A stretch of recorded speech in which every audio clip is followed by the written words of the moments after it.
Assalamualaikum warahmatullahi wabarakatuh. Kami dari kelompok 4 akan mempresentasikan tentang pelatihan dan pengembangan karyawan. Pertama-tama saya akan memperkenalkan diri. Saya pribadi Faisal Idan Ibrahim. Dilanjut dengan rekan saya Atika Lusiawati, Cici Sopianti, Dimas Arya Jati, dan Dina Apriyani. Lanjut aja ke pengertian pelatihan dan pengembangan. Menurut Hadari, pelatihan adalah program-program untuk memperbaiki kemampuan melaksanakan pekerjaan secara individual, kelompok, berdasarkan jenjang jabatan dalam organisasi atau perusahaan. Sedangkan pengembangan karir adalah usaha yang dilakukan secara formal dan berkelanjutan dengan difokuskan pada peningkatan dan penambahan kemampuan seorang pekerja. Dan pengertian ini menunjukkan bahwa fokus pengembangan karir adalah peningkatan kemampuan mental tenaga kerja. Tujuan pelatihan. Tujuan diselenggarakannya pelatihan dan pengembangan kerja menurut Simamura, yang pertama, memperbaiki kinerja karyawan. Yang kedua, memutakhirkan keahlian para karyawan sejalan dengan kemajuan teknologi. Yang ketiga, mengurangi waktu pembelajaran bagi karyawan baru agar berkompeten dalam pekerjaan. Yang keempat, membantu memecahkan masalah operasional. Yang kelima, mempersiapkan karyawan untuk promosi. Satu cara untuk menarik, menahan, dan memotivasi karyawan. Yang keenam, mengorientasikan karyawan terhadap organisasi.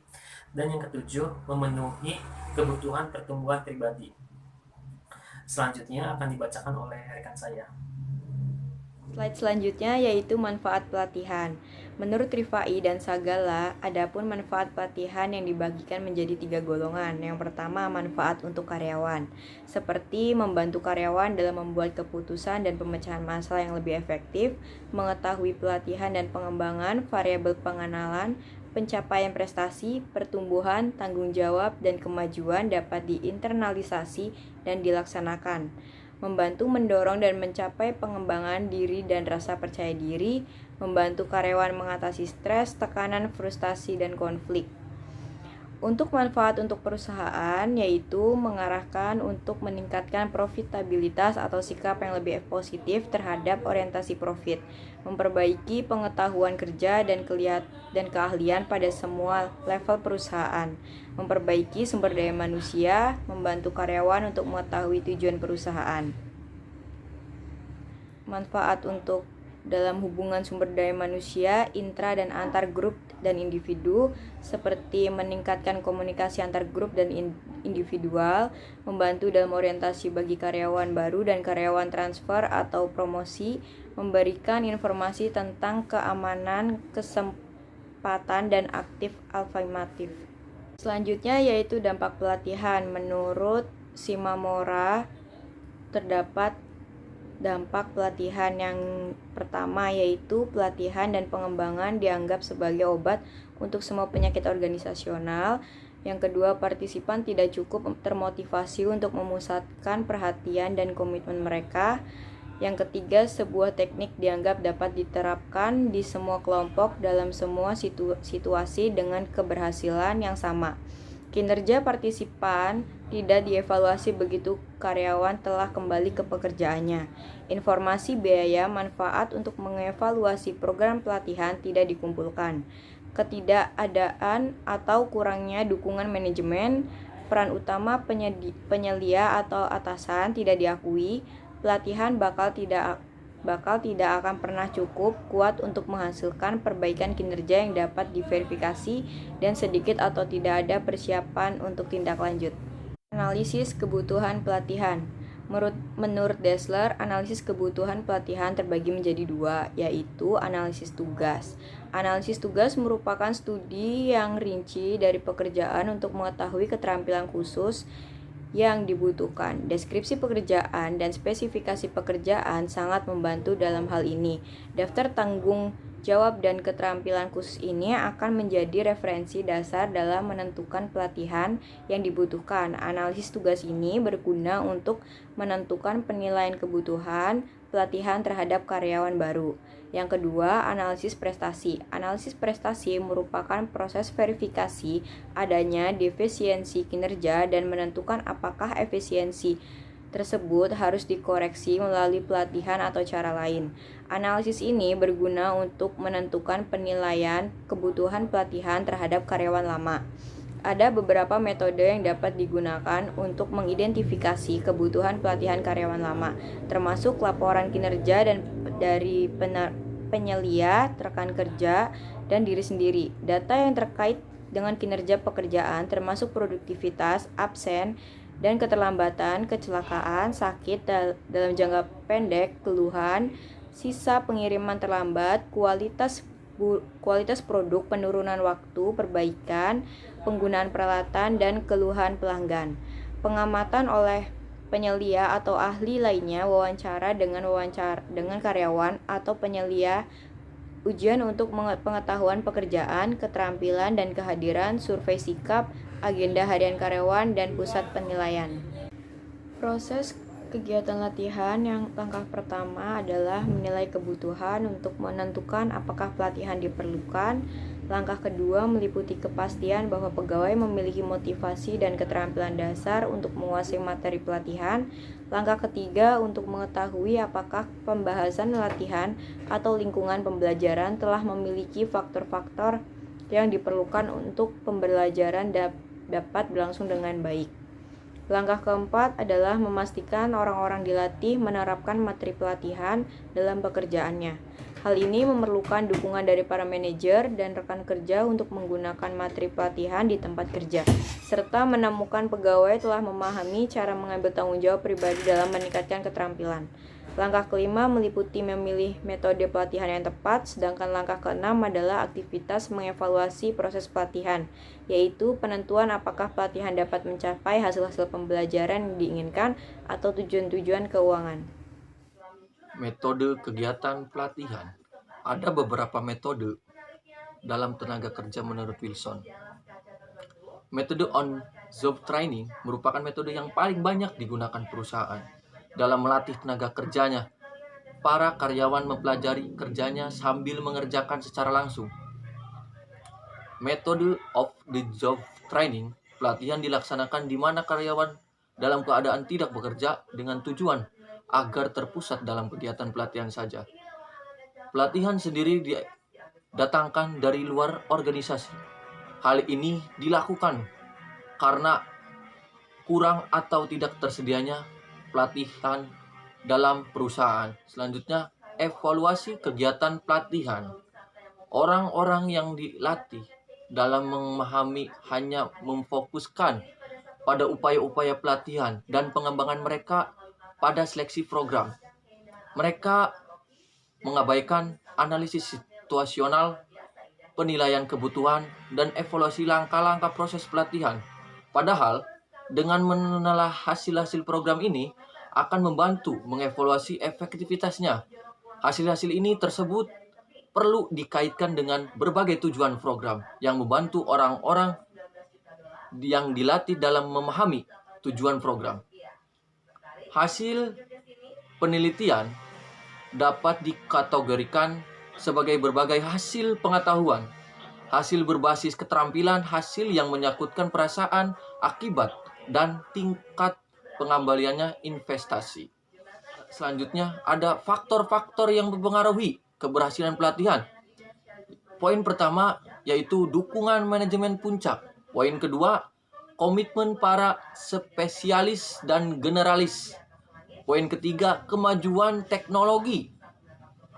Keempat, kompleksitas organisasi. Dan yang terakhir, gaya belajarnya. Selanjutnya, ada hambatan dalam kegiatan pelatihan. Ada kendala-kendala pengembangan berkaitan dengan peserta pelatihan atau instruktur, fasilitas pengembangan, kurikulum, dan dana pengembangan. Peserta pengembangan dan latihan mempunyai latar belakang yang tidak sama atau heterogen, seperti pendidikan dasarnya, pengalaman kerjanya, dan usianya. Hal ini akan menyulitkan dan menghambat kelancaran pelaksanaan karena daya tangkap, persepsi, dan daya nalar mereka terhadap pelajaran yang diberikan berbeda. Yang kedua, pelatihan dan instruktur yang ahli dalam cakap mentransfer pengetahuannya kepada para peserta pelatihan dan pendidikan sulit dapatkan. Akibatnya, sasaran yang diinginkan tidak tercapai. Misalnya, ada pelatihan yang ahli dan pintar tetapi tidak dapat mengajar dan berkomunikasi secara efektif, atau teknik skillnya tidak efektif. Jadi dia hanya pintar serta ahli untuk dirinya sendiri. Yang ketiga, fasilitas pengembangan dan prasarana yang dibutuhkan untuk latihan dan pendidikan sangat kurang atau tidak baik. Misalnya, buku-buku atau alat-alat mesin yang akan digunakan untuk praktek kurang atau tidak ada. Hal ini akan menyulitkan dan menghambat lancarnya pengembangan dan pelatihan. Yang keempat, kurikulum yang ditetapkan pada ajaran kurang serasi atau menyimpang serta tidak sistematis untuk mendukung sasaran dan yang diinginkan oleh pekerjaan atau jabatan peserta bersangkutan. Untuk menetapkan kurikulum dan waktu mengajarkan yang tepat sangat sulit. Dan yang terakhir, data pengembangan dunia yang tersedia untuk pengembangan sangat terbatas, sehingga sering dilakukan secara terpaksa. Bahkan pelatihan maupun sarananya kurang memenuhi persyaratan yang dibutuhkan. Mungkin yang akan dilakukan sama teman saya. Instrumen audit SDM dalam bentuk daftar periksa. Di sini ada beberapa pertanyaan. Yang pertama adalah, apakah bisnis Anda meningkat atau menurun? Yang kedua, apakah bisnis Anda berjalan begitu saja seperti air mengalir dari hari ke hari tanpa rencana yang jelas untuk beberapa tahun yang akan datang? Yang ketiga, apakah Anda merencanakan untuk melakukan ekspansi bisnis? 4. Apakah Anda harus mendapatkan bagian pasar yang lebih besar? 5. Apakah Anda kehilangan bisnis karena direbut pesaing? 6. Apakah organisasi Anda terdapat perubahan struktur yang mengakibatkan perubahan uraian pekerjaan? 7. Apakah tim penjualan Anda gagal meningkatkan penjualan dan bertindak menerima sebagai order ketimbang sebagai penjual? 8. Apakah Anda ingin mengubah lebih banyak permintaan informasi menjadi pesanan? 9. Apakah sikap dan kinerja beberapa karyawan Anda membuat Anda prihatin? 10. Apakah keluhan pelanggan terlalu tinggi? 11. Apakah angka keluar masuk atau turnover, tidak hadiran, atau sakit karyawan Anda tinggi? 12. Apakah beberapa orang yang Anda rekrut saat ini kesulitan untuk menunjukkan potensi yang dimilikinya? 13. Apakah orang yang Anda promosikan harus bersusah payah untuk mencapai kompetensi yang dibutuhkan pada tingkatan yang lebih tinggi? 14. Apakah tidak terdapat arah pengendalian perencanaan oleh manajemen?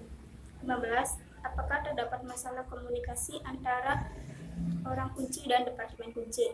16. Apakah Anda memiliki cukup cadangan jika salah satu staf utama Anda pergi atau sakit dalam jangka waktu yang lama? 17.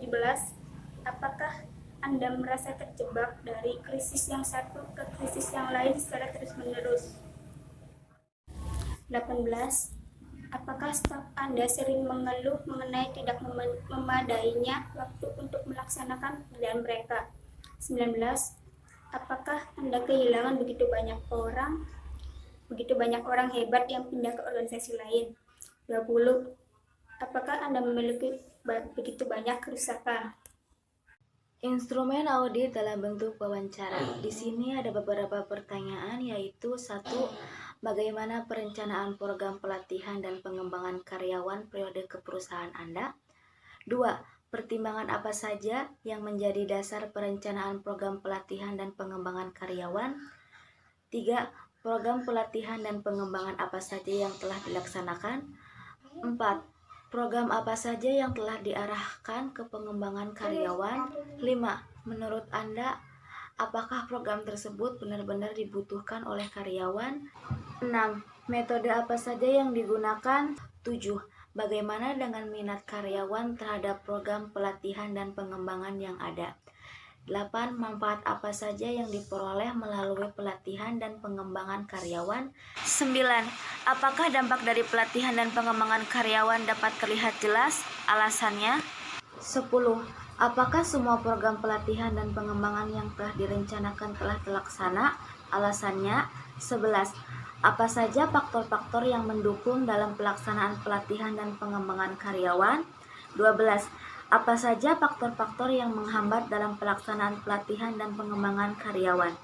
Instrumen audit dalam bentuk kuesioner. 1. Apakah program pelatihan ditetapkan berdasarkan hasil identifikasi kebutuhan pelatihan karyawan? 2. Apakah tujuan pelatihan telah dinyatakan dengan tegas dan terdokumentasi? 3. Apakah pelatihan karyawan diikuti oleh karyawan yang memang membutuhkan pelatihan? 4. Apakah program pelatihan menggunakan metode yang tepat? 5. Apakah program pelatihan yang dilaksanakan berhasil melakukan transfer keahlian ilmu pengetahuan dan meningkatkan kemampuan pekerjaan karyawan? Apakah setelah mengikuti pelatihan, A. Keterampilan karyawan meningkat, B. Kegagalan produk menurun, C. Kemampuan melayani dan berkomunikasi meningkat, D. Produktivitas karyawan meningkat. Jadi kesimpulannya, pelatihan lebih terarah pada peningkatan kemampuan dan keahlian sumber daya manusia, organisasi yang berkaitan dengan jabatan atau fungsi yang menjadi tanggung jawab individu yang bersangkutan saat ini. Sasaran yang ingin dicapai dari suatu program pelatihan adalah peningkatan kinerja individu dalam jabatan atau fungsi saat ini. Pengembangan lebih cenderung bersifat formal, menyangkut antisipasi kemampuan dan keahlian individu yang harus dipersiapkan bagi kepentingan jabatan yang akan datang. Pelatihan dan pengembangan merupakan salah satu solusi terhadap sejumlah masalah penurunan kualitas kinerja organisasi atau lembaga dan instansi yang disebabkan oleh penurunan kemampuan dan keusangan keahlian yang dimiliki oleh karyawan atau tenaga kerja. Pelatihan dan pengembangan bukanlah solusi utama yang dapat menyelesaikan semua persoalan organisasi, lembaga, atau sebuah instansi, tetapi mengarah pada peningkatan kinerja para karyawan atau tenaga kerja yang baik dan benar. Dan tujuan pelatihan dan pengembangan adalah untuk merubah sikap, perilaku, pengalaman, dan performansi kinerja. Pelatihan merupakan penciptaan suatu lingkungan di mana kalangan tenaga kerja dapat memperoleh dan mempelajari sikap, kemampuan, keahlian, pengetahuan, perilaku spesifik yang berkaitan dengan pekerjaan. Pelatihan merupakan serangkaian aktivitas yang dirancang untuk meningkatkan keahlian, pengetahuan, pengalaman, ataupun perubahan sikap seseorang. Pengembangan adalah penyiapan individu untuk mengembang tanggung jawab yang berbeda atau lebih tinggi di dalam organisasi. Pengembangan biasanya berkaitan dengan peningkatan kemampuan intelektual atau emosional yang diperlukan untuk melaksanakan pekerjaan yang lebih baik. Sekian dari kelompok kami. Mohon maaf bila ada kesalahan. Wassalamualaikum warahmatullahi wabarakatuh.